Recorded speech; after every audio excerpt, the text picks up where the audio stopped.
چاہے وہ supreme court ہے، چاہے وہ پارلیمنٹ ہے، چاہے وہ جوڈیشری ہے، اور چاہے وہ under the ministry of defence Pakistan arm forces ہیں، یہ تمام اس کے انڈر فنکشن کرتے ہیں اور اس کے آئین کے بتائے ہوئے ضابطے کے مطابق چلتے ہیں.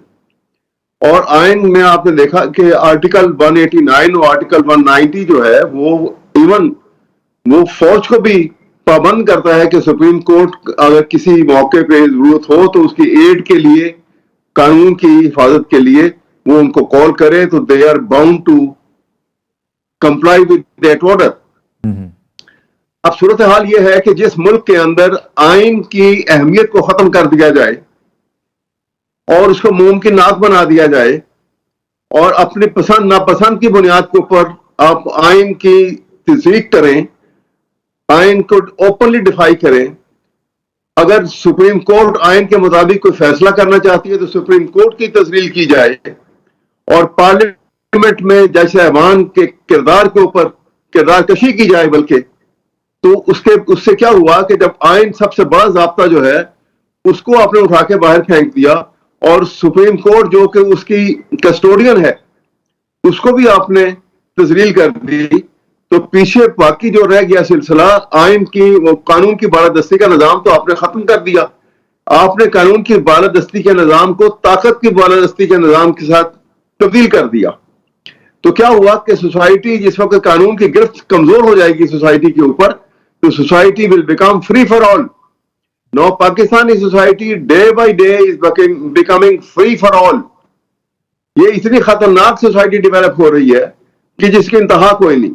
قانون ملک میں کوئی نہیں رہ گیا. آپ دیکھیے کہ کسی کو اٹھاتے ہیں دن کے روشنی میں، رات کے اندھیرے میں گھر کے اندر آ جاتے ہیں، بیڈ روم میں جا کے جہاں پہ خواتین موجود ہوتی ہیں وہاں سے آ کے مرد آ کے خواتین کو کھینچ کے لے جاتے ہیں. آپ دونوں بڑے سینئر قانون دان ہیں، اویس صاحب آپ بھی اور پاشا صاحب آپ بھی. ایک ٹرم یوز ہوتی ہے اسٹیٹ آف ڈیفائنس کی. اس وقت بظاہر یہ دکھائی دیتا ہے، اسلام آباد کی میں بات کرتا ہوں، یہاں پہ باوردی لوگ جو ہیں وہ لوگوں کو اٹھاتے ہیں اور پھر عدالتوں کے اندر یہ بتایا جاتا ہے جی کہ نہیں وہ جو یونیفارم استعمال ہوئی ہے اس ادارے کے وہ لوگ نہیں ہیں، وہ پولیس کے نہیں ہیں، پولیس کی یونیفارم استعمال کر کے کیا جا رہا ہے. دوسرا جو ہے کہ ایک چیز کہ ہم نے ماضی قریب کے اندر اسلام آباد ہائی کورٹ میں، سپریم کورٹ میں، دیگر عدالتوں کے اندر دیکھا جب اس قسم کے واقعات ہوتے تھے. شیریں مزاری کو جب اریسٹ کیا گیا یا محسن بیگ صاحب کو جب اریسٹ کیا گیا، جسٹس اطہر من اللہ صاحب چیف جسٹس ہے اسلام آباد ہائی کورٹ میں، تو وہ 2-2 گھنٹے 4-4 گھنٹے کے نوٹس کے اوپر تمام حکام کو طلب کر لیتے تھے. تمام جو لوگ اٹھائے گئے ہیں ان کو عدالت میں طلب کروا لیا جاتا تھا. ابھی ہمیں ہر چیز سیمی سی دکھائی دیتی ہے. یہ کیا بنیادی وجہ ہے کہ عدالتوں کے اندر بھی وہ بولڈنس نظر نہیں آ رہی، اور ادارے جو ہیں کہ ان کی یونیفارم اس طرح سے کھلے عام استعمال ہو رہی ہیں اور کہا جا رہا ہے سی ٹی وی فوٹیج کے اندر نظر آ رہا ہے، لیکن کہا جاتا ہے کہ نہیں یہ اس ادارے کے لوگ نہیں ہیں، یہ کوئی اور لوگ ہیں. یہ سارا معاملہ کس طرف جا رہا ہے؟ میں آپ کو بتا رہا ہوں نا کہ دیکھیں یہ صورتحال جو ہے نا یہ بڑی اہم اور بڑی کریٹیکل سچویشن ہے جو ڈیولپ ہو گئی ہے. مثلا آپ کے سامنے پیچھے جب انہوں نے وہ ایم پی او کے اندر گرفتار کیے تھے، اس میں عمران ریاض خان کو بھی گرفتار کیا گیا تھا، آپ کو معلوم ہے، اور ان کی عدالت نے آرڈر کر دیے رہائی کے. اس کے باوجود چھوڑا نہیں گیا. عدالت نے چیف جسٹس صاحب نے بلا لیا، ان پرسن بلا لیا، اور کئی دن لے تو لیل کرتے گئے. اس کے بعد انہوں نے آئی جی پولیس نے، ناٹ اے پرسن، ایک اتنا ریسپانسبل آدمی، آئی جی نے آ کے اسٹیٹمنٹ دے دی کہ جی وہ تو اس کو طالبان اٹھا کے لے گئے.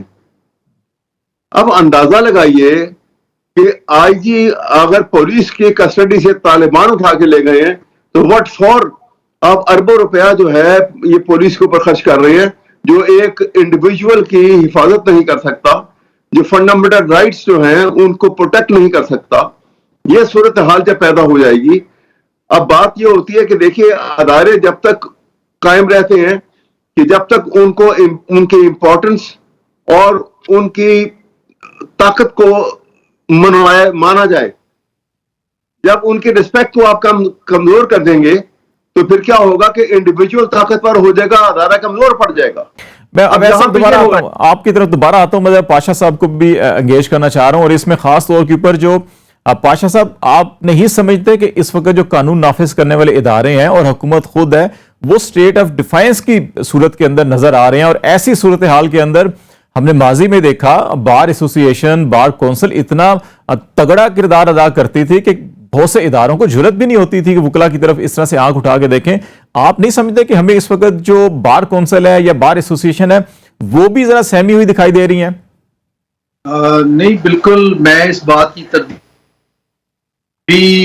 پچھلے ہفتے ہم نے آل پاکستان لائرز ریپریزنٹیٹیو کانفرنس بلائی جس میں تمام صوبائی بار کونسلز کے وائس چیئرمین اور چیئرمین ایگزیکٹو کمیٹی بلائے. وہاں پہ ہم نے ایک پریس ریلیز بھی متفقہ جاری کی. اس میں ہم نے گورنمنٹ سے بھی یہ مطالبے کیے کہ آربی کورٹس میں سٹیزنز کا ٹرائل نہیں ہونا چاہیے, اور اسی طرح ایک دو اور ایسے مطالبے تھے جو کہ سخت تھے. میں سمجھتا ہوں کہ اس پہ ہم سمجھتے ہیں کہ جو ہماری قراردادیں اور ریزولوشن یا پریس ریلیزز ہیں اس پہ گورنمنٹ کو یا ایسے اداروں کو کان دھرنا چاہیے. یہ ایک کولیکٹیو وزڈم کے تحت ہم یہ چیزیں باہر آتی ہیں. ابھی ہم یہ 1.5 ہفتے تک پشاور میں آل پاکستان لائرز کنونشن منعقد کرنے جا رہے ہیں. وہاں پہ ہمارا جو ایجنڈا ہے, یہ جو مین ایجنڈا پوائنٹ ہے, ان میں یہ چیزیں شامل ہیں.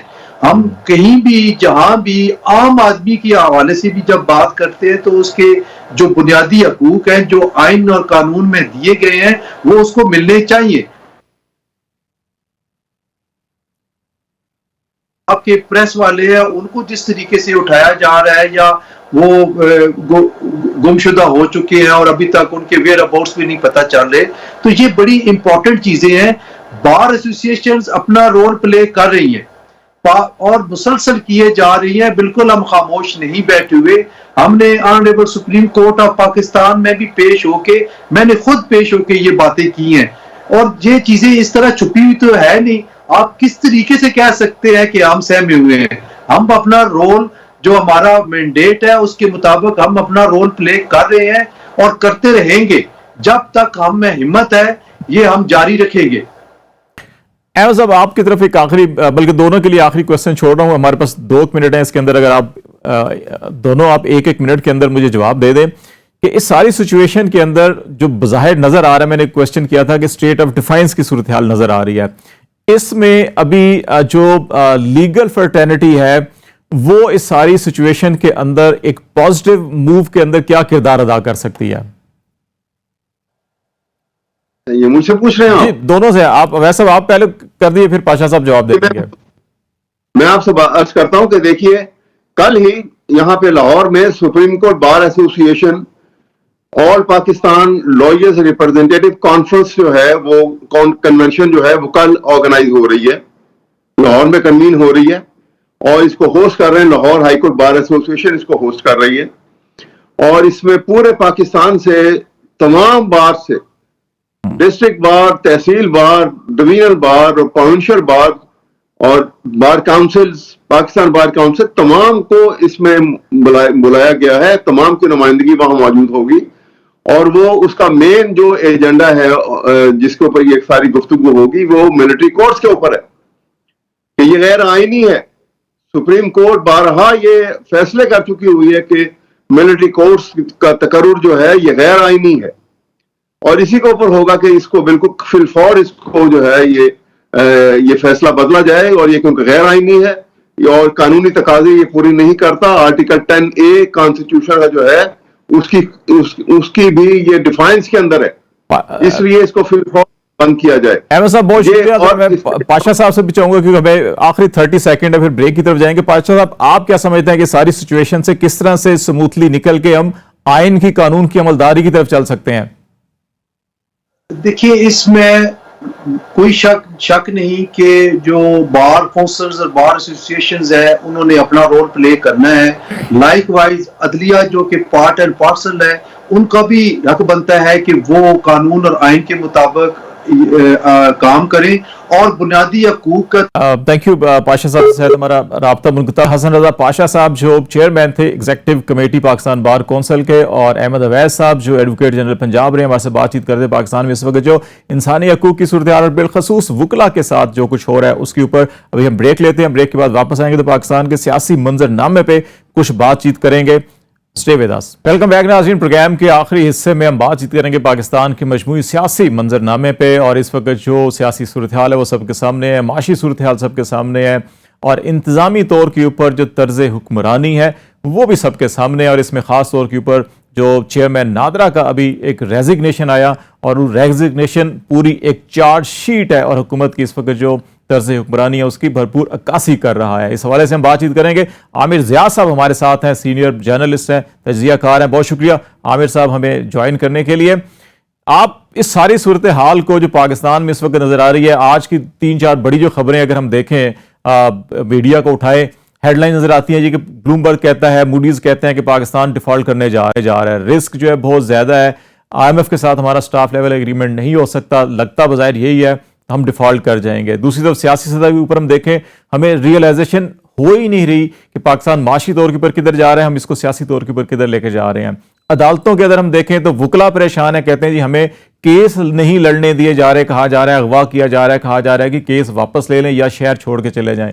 تو یہ جو ساری سچویشن ہے اس کو آپ کیسے بینگ اے جرنلسٹ کیسے دیکھ رہے ہیں، اور ہم یہ کس طرف جا رہے ہیں؟ دیکھیں، آپ نے جو تمہید باندھی ہے، میں سمجھتا ہوں پورے ملک میں جو کچھ ہو رہا ہے اس وقت سماجی سطح کے اوپر، سیاسی سطح پہ اور معاشی سطح پہ، اس کی عکاسی کر رہے ہیں. یہ سوال جو میں اور آپ ایک دوسرے سے بات کر رہے ہیں وہ میرے خیال میں ہر پاکستانی کو، جو اس کا ذہن ہے، ہمارے جو پڑھے لکھے پاکستانی ہیں، ہمارے محنت کش پاکستانی یا پروفیشنل پاکستانی، ان کے ذہنوں میں یہی سوال ہے کہ پاکستان کا مستقبل کیا ہوگا، پاکستان کی سیاست، معاشرت، معیشت کس سمت میں جا رہی ہے.